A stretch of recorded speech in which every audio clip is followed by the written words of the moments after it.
Hello everyone, this is Metroid Nerd number 9001, finally back to some more Super Metroid Ascent. Finally decided to make some more videos. And we're back to the missing trio. Normally the Edecoons come in a group of 3, but right now there's only a group of 2. I need to get back used to playing this because I haven't been doing a whole lot of hacking in a while. Now there's a puzzle.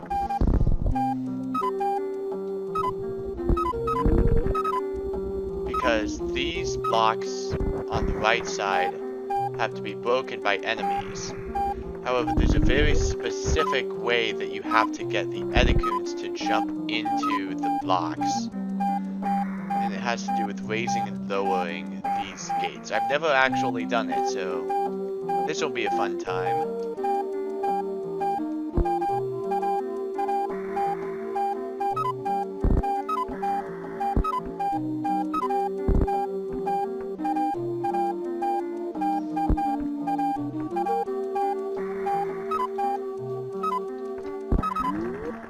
I'll probably just cut it till I get it.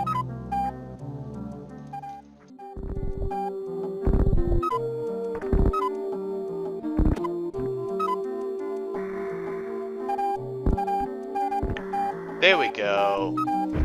I don't know exactly how you're supposed to, if that's exactly what you're supposed to do, but it works, and this is a relatively difficult item to get, so I'll take it.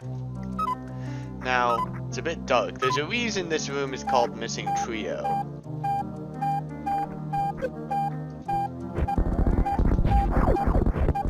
And that's why.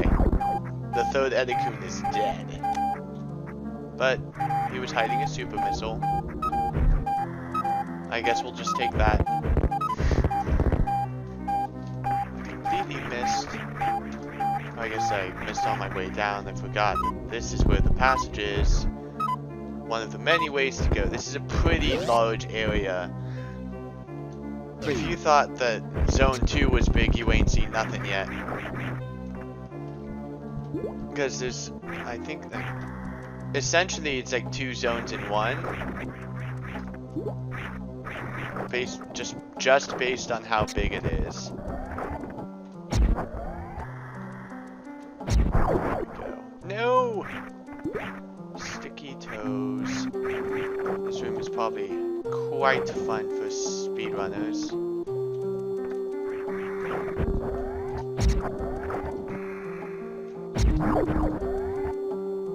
I do not have the wave yet, though. I'll take that health, because I need it, because I'm kind of low. No, I do not have the gravities. No! Dang it! I'm a bit out of practice. It's been a little while since I played hacks. Probably like a week. I think I did some last week. I don't know. I mean, obviously I didn't record anything, but I'm still dying. I think you can get up here. Yes. So that makes things a bit easier, as long as I don't die. As long as I don't fall. The falling is another important part. You know what I just realized? I completely forgot to bring up the header after I re-enabled speed up. I'm sorry about that. I think I'll try and find a way to edit it out. But essentially I was doing a bit of speedrunning, as you probably saw on my channel, and obviously when you're speedrunning you can't use speed up, but it's kind of in my natural instinct of how I play hacks, is that I'll just use the speed up whenever I want as a tool just to my advantage. So I had to disable it. Also, this transfer room is what leads into the next major area of what's essentially a different part of Zone 3. It's just completely different graphics. Different music. I believe, yes, this is very deadly. It doesn't look very deadly, but it is very deadly, and we're not supposed to be here yet. I have a lot of reserve tanks. I'm just gonna get out of here. I'll come back when I have more stuff. Because all the parasite stuff is infected in here, and there's items that I need. I guess you don't really need some of the items down here, but they're very helpful. The low percent of run of this hack is quite insane, because unlike Super Metroid, where you need 3 energy tanks to survive Mother Brain, you don't need any energy tanks, so by extension, you can't get any energy tanks in a low percent run. That was strange. I just did the random thing where the game freezes up because for some reason the computer decided to go into a different window. Don't you just love it when games do that?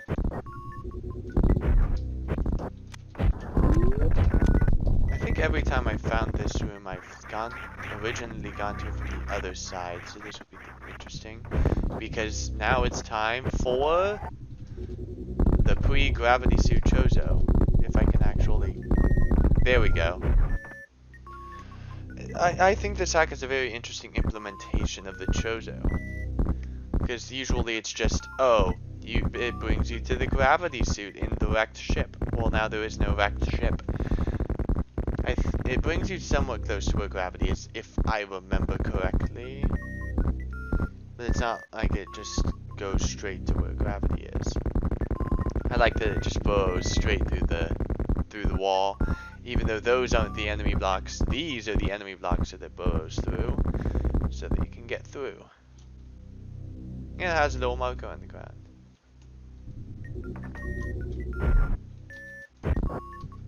The seaweed Chozo. It's a neat room. This is the roundabout. Yes, there is something behind that.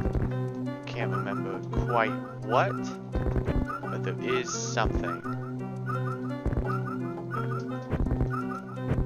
Just gotta wait to heal up a bit. I don't know why I didn't really decide to cut out this one, and for some reason it's not healing reserve tanks. I don't know why it doesn't do that. Maybe that should be fixed. But now we have more supers. Oh, just love it. There's something in this room. I think. Is it? Okay, yeah, it's just underneath it. Oh, and that's how you get out. Okay. I guess in case you somehow get trapped in here and you don't have, or you're trying to go for low percent, so you don't want to get the super missiles. Oh, it's one of these.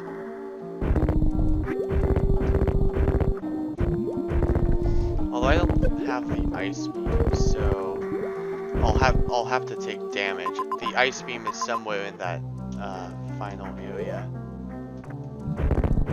It even has that area has final area type music. It's all dramatic like, and it really fits.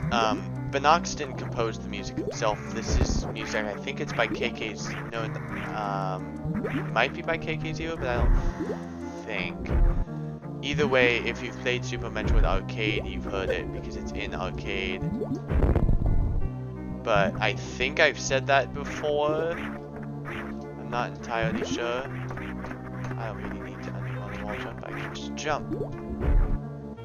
Whee! I think I can get through this. Yes. Now I just have to not fall or fail or anything. Because this is where the actual ohms come in. Another neat puzzle room. I find it hard to come up with ways to do puzzles in Super Metroid, because it's not really built to be a puzzle game. It's built as a Metroidvania, a platformer. So any ways that people find to make the hacks more puzzle-like are really interesting to me. I guess that's part of the appeal of Super Metroid Hoda, but the level of puzzlingness that Super Metroid Hoda puts you through is beyond insane. It is by far the most challenging hack in existence, and I am not going to play it. because the types of stuff that it expects you to do are beyond insane. Like pixel perfect, shooting the grapple beam into like a sea crevice and letting it hit a grapple block that's underneath that crevice so that you can break it in order to just get into Kraid's lair is rather challenging and excessive, at least for me.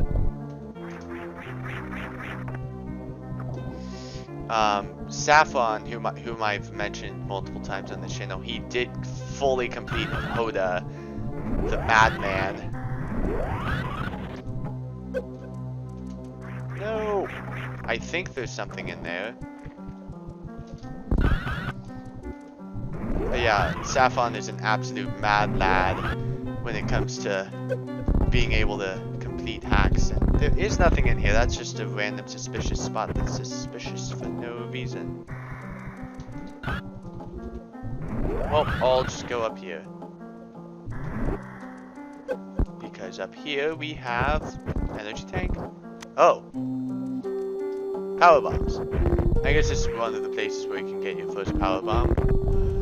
I think my first playthrough I got it in a different spot, and I'll let y'all know where that is once we get to it. Here we have this nice little passage that needs power bombs so that you can't just cheese through it if you don't have power bombs, that you can just cheese to the end.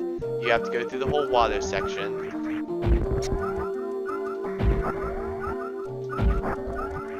But we get back to the healing and we can go through the rest of this room, which is quite...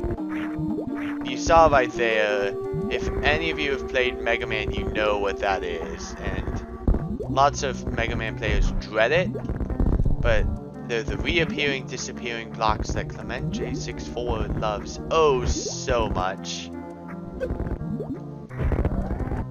Also known as Yoku blocks. I don't know where that name originally came from, but I know it's used in Mega Man Unlimited, which I have played. I never finished it though, because I have opinions about Mega Man Unlimited. Mostly it tries so much to emulate some of the facets of the older Mega Man games, and it picks some of the wrong ones. Namely, the fact that every level only ever has 2 checkpoints, no matter how long it is, unless it's like the boss rush, in which case you always have a checkpoint after every boss. And I just don't like that.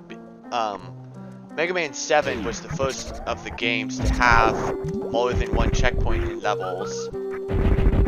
At least I believe it was. If not, it was Mega Man 8, and this tile is suspicious.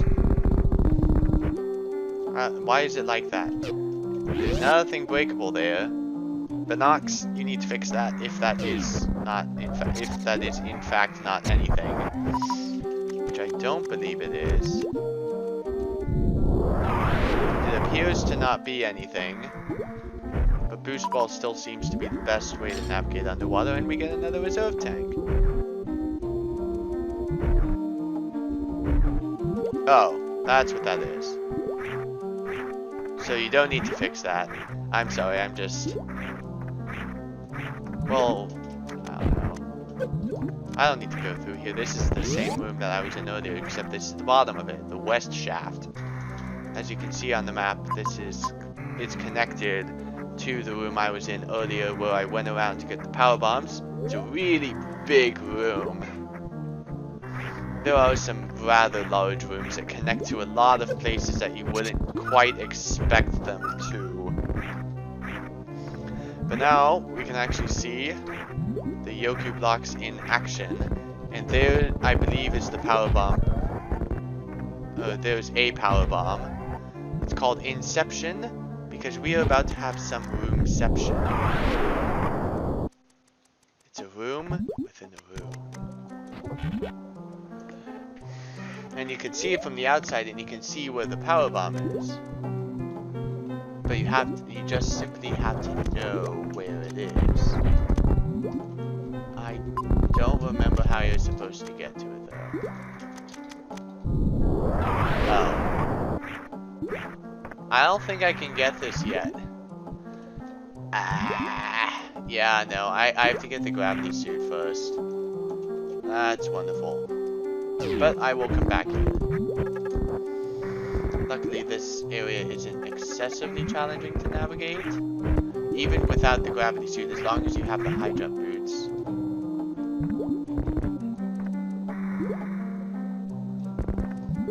Yoku blocks.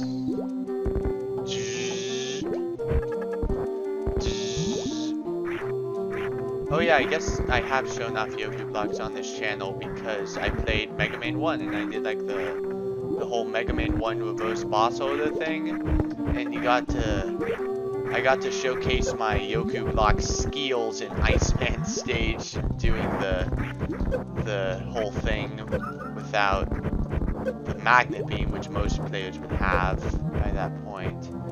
But because I was doing a reverse boss order, I did not have the magnet beam after beating Electman, so I had to do it legit, which I would assume a lot of people haven't seen. So hopefully if any of you watched that video, you found that to be kind of interesting. That particular Yoku block puzzle in Mega Man 1 I find to be an example of one of the more fair of the puzzles. Some Mega Man games have this unfair type of difficulty where it's full of gotcha moments. The most egregious example I'd say is Mega Man 2 and Heatman stage, because it has so many moments where where a block will appear above you. And yeah, those are speed boost blocks. You can't get that because I don't have the gravity suit. I'll be getting it soon though. But it's because all of those blocks will appear above you and you have no way of knowing about it in advance unless you've died there or you've seen it. And also the timing is rather strict because it's somewhat inconsistent because each block is timed individually. So you won't, depending on how you entered that part of the screen, you won't even always have the same timing for the blocks spawning, and that just can lead to a lot of unnecessary death. Okay, I was correct. There is a secret up here, but I don't have the gravity suit, so I'm not gonna bother. I think I'm getting close to the gravity suit. I hope so, because suitless underwater is okay for a time, but then it eventually just kind of gets old. East shaft reverse. I thought the west shaft was in the east, so is it the east shaft? I don't know. I lose track. This hack is super big. Super big enough that it's easy to forget where a lot of things are. But I do remember this room, and I can't do this room now because gravity suit. It's the obligatory water area, but I think this is a water area done right. It has good music from Super Metroid Arcade. I'll put on screen who actually composed the music, because I don't think these were by KK0. Got a nice reversal of gravity puzzle. This one, I believe, goes all the way up to the top. Because I do remember something about this. I guess it's all the new mechanics about this hack that make the puzzles so interesting. Because it's kind of hard to, especially because of the relatively limited mechanics of the original.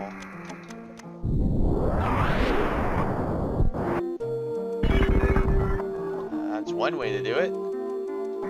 Still falling up though. And I guess I have to fall down now. But it's doable. Move on up, I think. Oh, this takes us to here. The Airborne Terror. Got super dramatic music. Got some Evos that are super powerful. But they are no match for the Plasma Beam.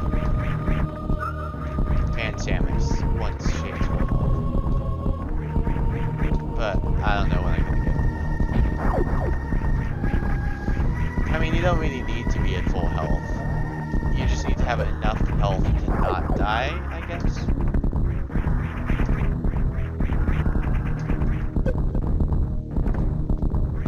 Like, I don't have full health right now, but I'm not excessively worried. Although I think I should probably stop taking so much damage. And I just fell. I think those blue clouds are meant to be places where you can shine spark, and that was a fun damage boost. You can shine spark through that. Those clouds usually represent various paths that Binox wants you to take, because those paths are they're encouraged because you don't take as much damage from the shine sparking, because shine sparking obviously does a lot of damage in this hack. I could have sworn there was something here, and I guess there's not. There's something in this room I remember. Or maybe it's just another room that looks different. Ah, that's a side hopper. Side hoppers are scary. But not once you have the ice beam. Ah, that's a satisfying sound effect. Yeah, this area is huge.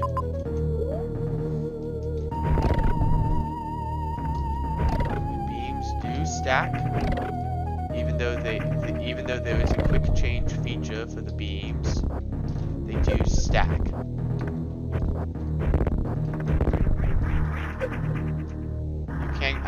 You probably can get out of here without the ice beam. Though if you're going for a run without the ice beam, I would recommend just not falling in here.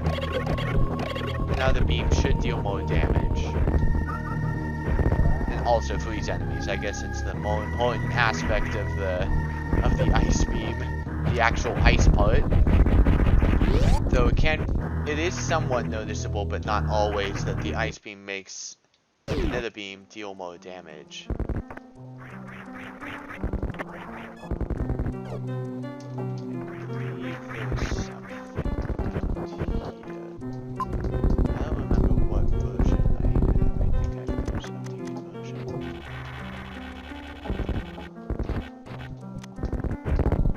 Got myself an energy tank. Good, because I'm actually kind of low on health.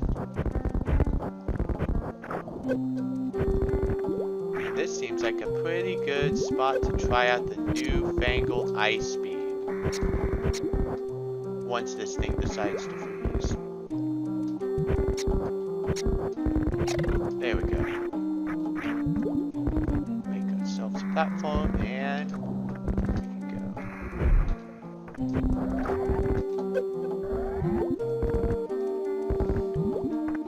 It was hard to see there, but there's an enemy that looks like a grapple point because it is a grapple point. It's basically the moving ripper that you can frequently see in Norfair in the vanilla game, but it has a completely new design. Now it is the Forgotten Room.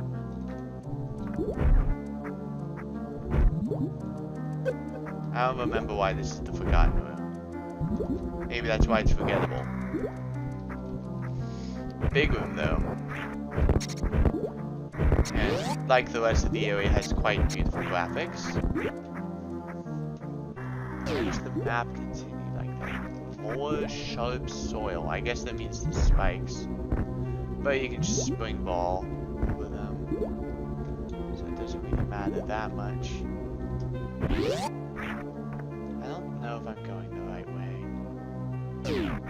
No, I'm just back in the east shaft reverse. That's a twister.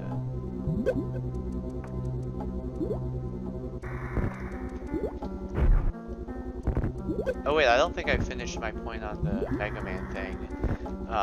With Mega Man Unlimited, it continues the trend of levels only ever having 2 checkpoints, one halfway through the level and one before the boss, even in the Wily stages. But the problem is, with these games, the levels are significantly longer than they were in Mega Man 1, Mega Man 2, Mega Man 3, when levels only had 2 checkpoints. So, even it's the same number of checkpoints, but significantly more progress is lost when you die, because the levels because of the sheer reason that the levels are longer. I think this is a charge bomb spread level. Charge bomb spread puzzle. And I pressed the wrong button. I need to remember how to do this.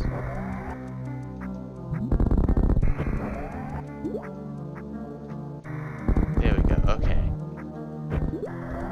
Little known trick, you can release the bombs from the charge bomb spread at a delayed interval by holding the down button while morphing, so you can keep your charge while you're morphing instead of automatically charge bomb spreading. And another reserve tank. I think there's 8 in this hack and I'm almost there. But it can be used for some pretty neat puzzle-y type things, I guess. As you saw with that. I think I'm trapped down here. So maybe I do have to go back to the east shaft reverse.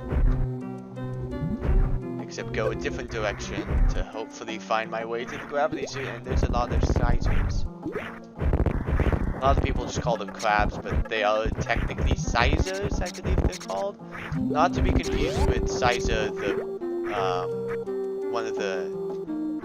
She's a Metcons, like one of the people who does a lot of ASM work on Metcons. Not to be confused with her. And the game froze again. Why does it do that? I don't even have any other tabs open except for the editing software and the device and the software I'm using to record this. Why is the game freezing up? It doesn't make any sense.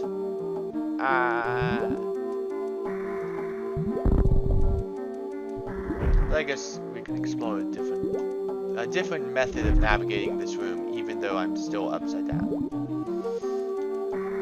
And the part that's specifically designed to be navigated through upside down. And getting hit by some worms and some fish, and having an overall jolly time. And going this way instead, because this is new. And new is more interesting because I don't think you want me to do the same thing over and over again. Or maybe it sometimes feels like I'm doing the same thing over and over again, and the game is doing the same thing over and over again by constantly freezing up. Why do you keep doing that, game? But maybe I feel like I'm doing the same thing over and over again. That's why I'm not getting very many views. I don't know. I mean, I don't care that much about the fact that like my videos only get 50 views at the most. But I don't know. This is just a side thing. I have a lot of other things I could worry about, and being a YouTube superstar isn't high on my list of priorities. I just kind of do this for fun. If you enjoy my videos, then thanks, I guess. At least someone cares. The main thing that I do is the hacking, but even though I haven't been putting anything on the channel about my hack, rest assured I am working on the hack. You will see it in the future at some point, hopefully by the end of this school year.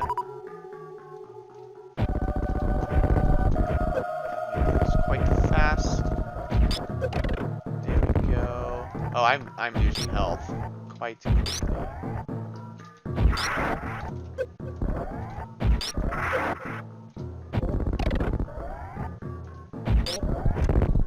I think super missiles would be a better idea.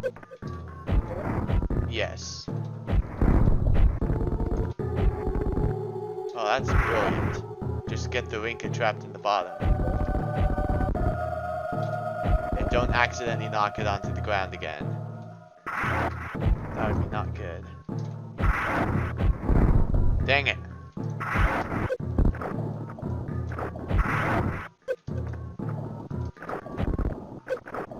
I had it, and then I lost it.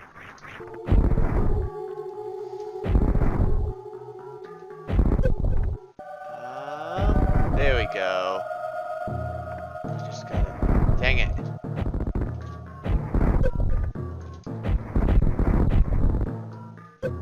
I'm just gonna ignore the Rinka. Actually, now that I have it, I'll try to not knock it off of the platform. This is a really interesting way to make Batoon more interesting.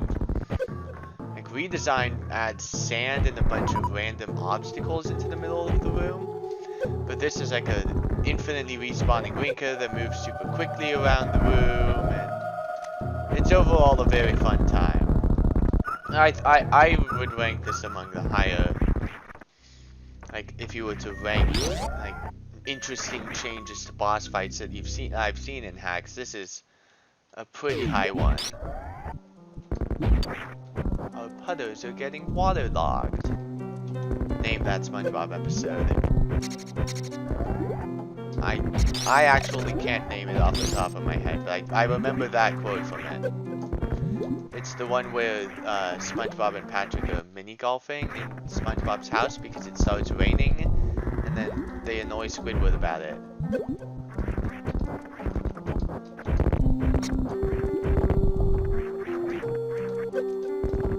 Now we have the gravity suit, which makes things quite convenient.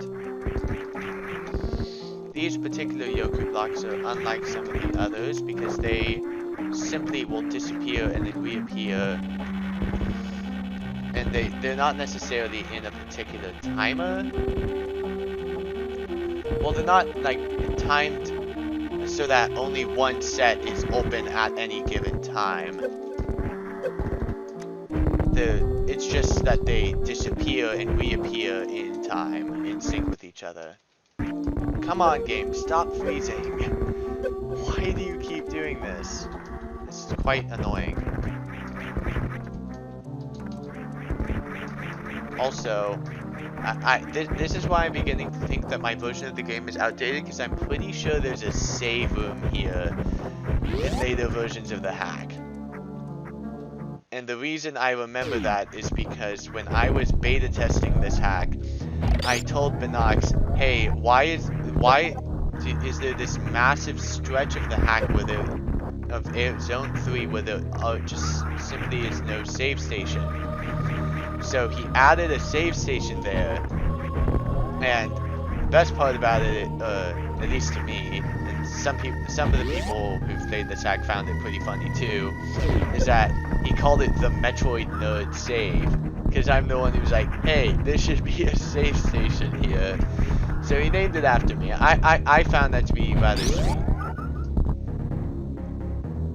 He didn't have to do that, of course, but I'm not complaining in that. I like to know that I made a difference in the development of this hack. I mean, I know I made a difference because I did a lot of beta testing and like pointing out different things that I thought, hey, you should make this little change to this room, and you should make this other change to this room, because like this design doesn't flow very well.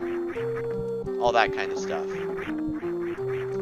So I know I made a difference that way, but it's like an official marker. No wait, this might be what it is. Okay, here it is. I am playing on the right version. I just thought that the save was in a different spot from where it was. Yep, this is it. My name is officially and forever engraved in this hack. And on that note, I think I'm gonna end the video here. So, as the save station says, this has been Metroid Nerd number 9001. I hope you've enjoyed this video, and I'll see you next time, where I'm probably not gonna finish Area 3 because this place is massive, but we're gonna continue nonetheless. See you guys then.